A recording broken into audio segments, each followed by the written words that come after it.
बाबा मारलं म्हणत कोणीतरी दिल्लीला गेलाय। दिवट्यांना मशालीचं महत्त्व कळणार नाही, उद्धव ठाकरेंनी एकनाथ शिंदेंना डिवचलं।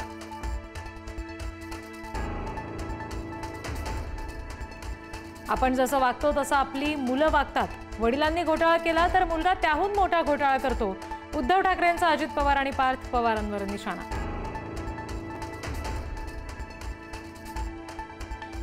नितीश कुमार 10व्यांदा बिहारच्या मुख्यमंत्रीपदी विराजमान।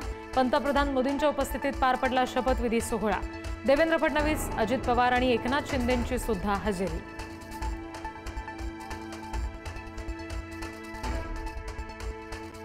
जिल्हा परिषद आणि महापालिका निवडणुका लांबणीवर पडण्याची शक्यता। सुप्रीम कोर्टातील याचिकेमुळे निवडणूक आयोगासमोर अडचण। सुनावणीमुळे निवडणूक आयोगाचं weight and watch.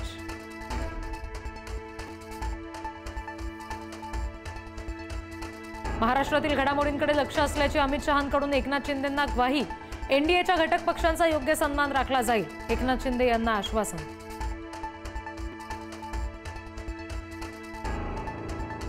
Eknath Shinde नाराज असल्याची चर्चा कपोलकल्पित।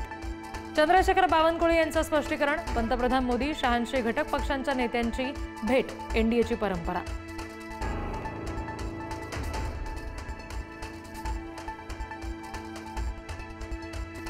नवाब मलिक यांच्यावरून मुंबईमध्ये महायुतीत फूट पडण्याची शक्यता।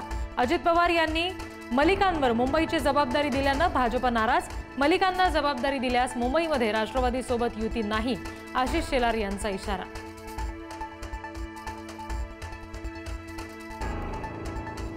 मुंबईत मनसेला हव्या जिंकणाऱ्या जागा। बरोबरीच्या वॉर्ड संख्यांपेक्षा आम्ही जिंकू शकू अशाच ठिकाणी संधी द्या, मनसे पाठवणार ठाकरेंच्या शिवसेनेकडे प्रस्ताव।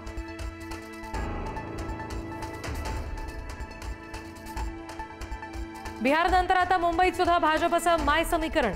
महिला आणि युवकांची मतं मिळवण्यासाठी MY असं समीकरण। या फॉर्म्युलासाठी लवकरच भाजपची बैठक।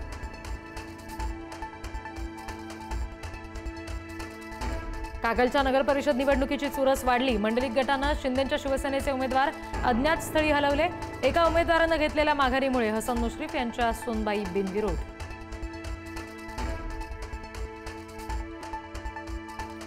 धनंजय मुंडे माझ्या घातपाताचा कटाचा मुख्य सूत्रधार। मनोज जरांगेंचा आरोप। अजित पवार आणि देवेंद्र फडणवीस धनंजय मुंडेंना वाचवण्याचं काम करतात, मी त्यांच्या नाकी नऊ आणणार, जरांगेंचा इशारा।